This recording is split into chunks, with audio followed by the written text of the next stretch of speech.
Good morning, Crystal Palace, and welcome to the Upper Norwood Library Hub's Library Lunch. My name's Galina Rin, and we are here at the Green Room, in the Green Room at the library. It's our new live streaming recording studio, videography studio, digital workplace. If you've got any editing and you want some assets created for your social media or our videos or editing, or you want to come and film some live stream stuff, whatever you want, we've probably got it here at the library. And all the money goes to keep the studio open, providing arts here for you guys. All the West End stuff, all the technology for that West End stuff comes from this room. Comes from this little room in the library. We have a guest for you today, as always. Her name is, I've just blanked on your name. It's Corinne, I hope I pronounced that right. And she is from Masks for Extraordinary People. It's Corinne, right? It's Corinne. Corinne, I'm sorry, I'm terrible. I'm terrible. See, you thought you were going to have it bad. I have it way worse. So let the folks of Crystal Palace know who you are and what it is you do. Hi, my name is Corinne, and yes, in lockdown we formed a company called Masks for Extraordinary People. This is formed by a group of sewists. And yes, we've been making masks since lockdown for many different companies, for all the people who are needing masks at the moment. So yeah, that's what we've been doing. Yes. So we were talking earlier, you're there in your studio, and you come from a background of textiles. Is that correct? Tell us a little bit about that. That's correct. I have a company called Atom Designs.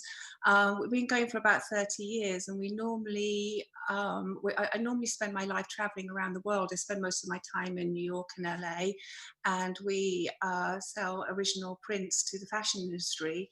And then, of course, because of lockdown, my business sort of just got ground to a halt, and I didn't quite know what to do with myself. So that's when I started making masks for friends, and it was at the point where a friend of mine, he worked for the bus company down the road, and so I gave him some masks to take down there, and because nobody was really helping them with masks and stuff, we ended up making 700 masks for them, and that's how it started. We the local yoga studio did a shout out for sewists, and then we had lots of people came in and helped and donated fabrics and things like that. So yeah.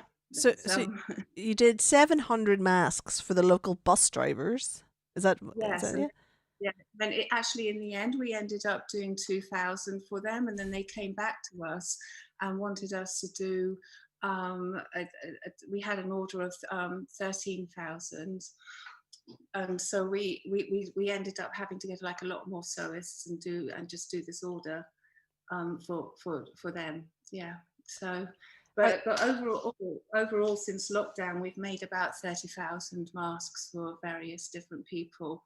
And we've also raised funds for charities and things like that as well. That's a pretty amazing number. Are they all hand sewn then? That must be, I mean, that's a lot of people, right? Yes, yeah. Everything's hand sewn. We had at one point we most probably had about 100 sewists, and they're all hand sewn, and they're all. I've got actually some here I can show you. And we've now we're making them with the local African shop down the road, and it's so we're using sort of African fabrics and things, and then they're two way, and they're 3-layer, and they also have a nose piece in them as well. So yeah, they're all different. They're all different types of masks. Yeah. So you basically went from one very serious business into nothing to then just an incredibly accomplished business again. I mean, it just seems like you've got it all sorted out on the business end. Um, well, yeah, yeah. I mean, we're trying. We still need. We're still sort of trying to get more orders. So, because if we can make masks for people and sell them, then we can also make masks for charity, and that's what our main aim is to do, is to help people in food banks and estates and things like this. And we, like a lot of the food banks, will take our masks and put a mask into the food packages and then give them to the people on the estates. So it's sort of like sell a mask, make a mask, really, sort of. So that so lots of different people can have, so we're just sort of keeping everybody safe, really. Yeah, that's very So cool. It's great that you've tied in a charitable donation in with the actual buying and selling of the product. It's very cool. It's very cool. Have you come up with? It seems like you did come up with a design in your mask that other people don't have. When you mentioned the nose bit.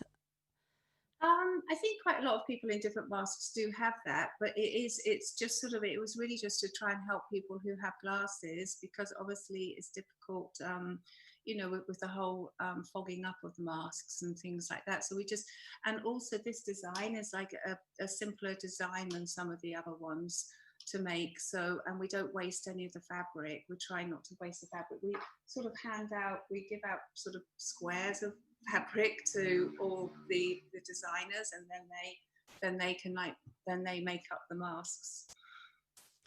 So Yeah, and do you create these textile designs yourself?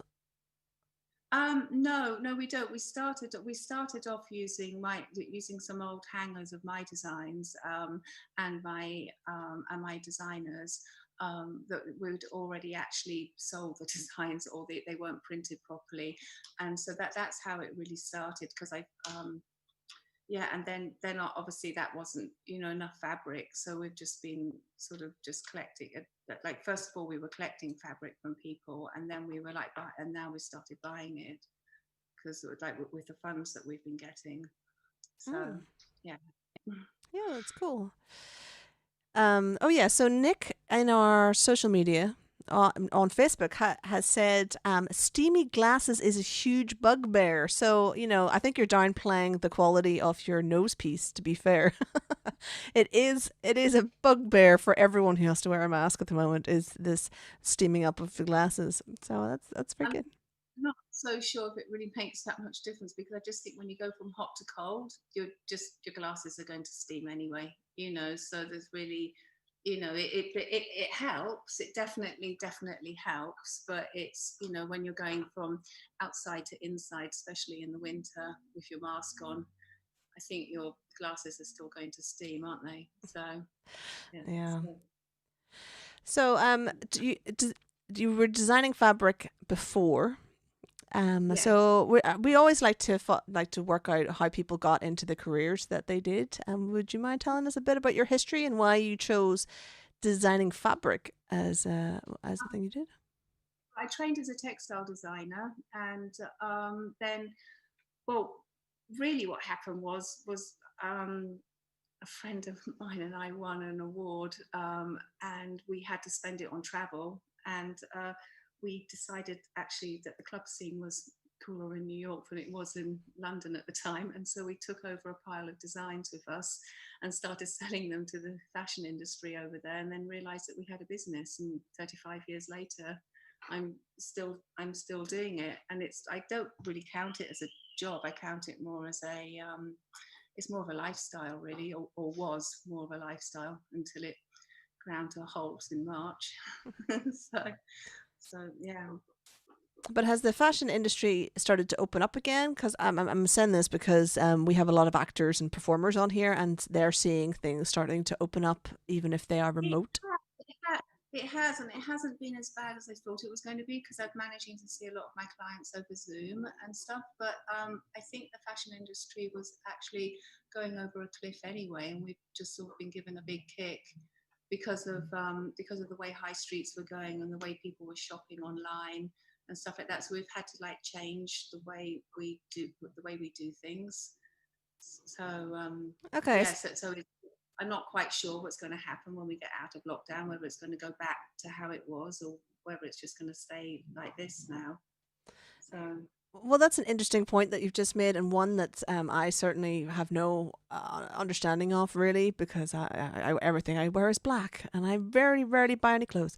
However, yeah, do you want to just talk about a little bit more about the high street aspect? I guess it's Yeah, because well, people are buying cheap, right? yeah, I mean, I'm not quite sure. I think it's just really difficult for everybody at the moment, isn't it? We started selling our masks in the high street. We were selling them to like Mrs. Robinson's, which is in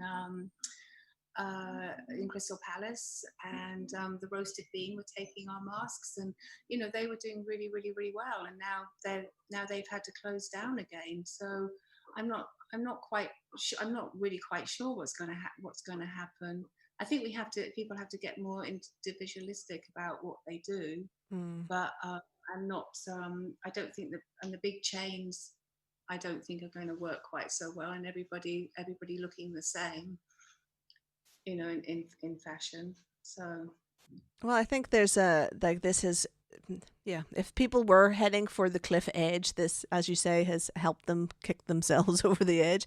I think there was an article I saw earlier this week about Primark has no online sales, so they are stuffed essentially. They're not an online seller. that Um, is true. There's a lot of other companies that have done that. Like they're finding it really, really, really difficult to catch up now as well. And then a lot of people are just buying like athletic wear and things. So like wearing leggings and softer goods. So the whole dress industry and it is really suffering at the moment, I think. that's Very, definitely very, very. Yeah, it's definitely a part of COVID that, again, you just don't think about until, someone like yourself comes on, is that if people aren't going out, they're not buying fancy dresses or dressing up clothes quite so much. I mean, I have bought clothes for the first time in months and years probably this week, and it's all comfy, stay at home in my big jumper kind of clothes. So, Yeah, yeah. the only thing you really need is a smart mask to go with the clothing, and you need a mask for every outfit at the moment. So yeah, that's right. In So fair, that Yeah, in a lot. fairness, I had one mask that I can wear all day for when I'm doing shows with performers and stuff, and then I just got a brand new one, and it's black as well. So they're both black, although it does have a Crunchyroll, which is an anime company, on it, which is and that's it really. But No, but I just think, I just think, like, people have to realize that wearing masks is part of fashion now, and they have to, and it's good to have, you could have your floral mask for one day, and then your funky African mask for another day, and then also, your black mask for, sort of going out at night and things. And you just have to, like, and to try and stop wearing the throwaway masks on the street as well, because that's so bad for the environment. Sort of, and also you need, if you have a mask in every pocket as well, then at least you can pull it out when you need it. That's it too. So yeah. yeah, But going back to the mask thing, really, sort of like, just like, I can't like really thank enough all the people that have like helped us and like worked with us, and it's all been, everybody's just sort of given their time and their um that, and with like their knowledge, and just sort of like just to build up to where we are now, and what we're doing. Yeah. So yeah. It's this whole time has just been about communities coming together and just doing things that needs to be done, stuff that needed to be done. no, it's been absolutely amazing, and I've met like really, really incredible people. I can't even begin to thank them all. And like everybody's just wanted to help, and no, haven't had to ask one person. Everybody's just sort of come to us and wanted to just wanted to be part of our community, and it's just been like, it's just quite incredible, really. Mm. Yeah. Um, So the, there was an interesting thing that came up on one we do. We're doing a podcast, right, about people's experiences over this entire time period, and one of the things that came up was that volunteers who would come to the library to volunteer and stuff like that. who, you know, that was their day to day, was actually volunteering. And then when all this stuff kicked off, they're being told to stay at home, you know, not to go out and help and volunteer. So the thing that they were actually doing day to day, it no longer exists. And then any volunteer stuff that was coming up, all the people who weren't working were taking them. So everyone's volunteer jobs got pushed out. But this is definitely something that someone could be doing from home. They could be volunteering for you still, or I mean, how is that working for you now that the business is built up? No, absolutely. You know, like we still, like all the sewists are working from home. We deliver them all the fabrics and then pick up the masks as well. Obviously, before we had lockdown, like some of the girls would come in here and help cut and sew, and they actually they all formed like a social group, because I'm like really bad on social media. So they decided to do all that. So they would all kind of like, you know, gather around and do that type of thing. And it was sort of, it was actually kind of like sort of quite buzzing in here for a while. And then now everybody obviously is back home, and we're back to, you know, cycling fabrics to them, and like, yeah, and picking up, and everybody's doing everything on Zoom again. But yes, it's you know, we're sort of all close by, but in our own homes. So back. Yeah, that's cool. It's you've definitely set up a good little industry over there. So it's fantastic. It's fantastic. Oh, no, I hope so, and it would be nice to be able to keep it going. Just need, you know, just need more orders and sales, and then we can give more masks away. Amazing. So if people want to contact you either to get involved on the sewing side or to order your excessively fashionable masks, where is the best place to get you? If they just go to masksforextraordinarypeople.org, that's that would be great. Thank you. And then, you know, and then also like one other point is, like, you know, we have been trying to help like local charity, and one of the local charities that we have helped is local CAS 2000, because they're doing a COVID catch up program for the kids there, for teaching, and they're doing like a 6-month catch up for school program. So we've given given so far like 6.5 grand, which came from doing the job for the Go Ahead bus company, to them for a teacher. So we're just trying to continue on doing that and help, you know, sort of like just try and help the local community in that way as well. That's Yeah, right. so it's still all going on. It hasn't stopped really, has it yet? No, we all thought we were going to get out of it, and then we're all back in it together like peas in a pod. We've just got a comment from the floor at Gaynell. Thanks for joining us, Gaynell. She says she loves the idea of masks color coordinated to one's outfit. Great fabric patterns, color way examples on your website. Thumbs up, says Gaynell. Thank you. Thank you very much. That's great. No, so but yeah, yeah. I mean, that's I can't really think what else to say about it. Oh no, that's fine. That's all good. So I've posted up the links to the website on the description as well as in the chat. I'm just going to run through our little outro scene, as it were. We have got a number of things going on. We have Santa and the reindeers over on our website, uppernorwoodlibraryhub.org. There are very few spaces left. I believe it's like the 5th or the 6th. I don't know what. Do you know what? I don't know which date it is. I'm lying. I have no idea which date it is. But there is one date for Santa and the reindeers that is left. So if you want your kids to see Santa and 2 real life reindeers, you're going to need to get in super fast over on our website, uppernorwoodlibraryhub.org. I have also been asked by our wonderful marketing department that if you are watching this show and you would like to help us out, there is a questionnaire about the live stream channel. It's basically asking your opinion on what we should do as a business, as a library, as a community hub, the center of the community that we are, what we should be providing for you, what you'd like to see on our channel, and then we'll go and get it. But we won't know that information if nobody fills out the questionnaire. So I've put that in the comments. It's also in the description, and you guys can just go and fill it out to your heart's content. And appreciate it. People don't like questionnaires. I hate it. I used to work in market research. But, you know, when you do these questionnaires for charities, we can use that for funding applications because we have evidence to back up our ridiculous claims that people want to see things on a live stream. It's amazing. The last thing I'm going to tell you today is Clare Community Web is here with us at all times. Al Casper is over there on Clare Community Web. The information is in the description. I'm going to just dump it. I'm not going to dump it anywhere. I'm going to carefully place it in the into the chat here for you as well.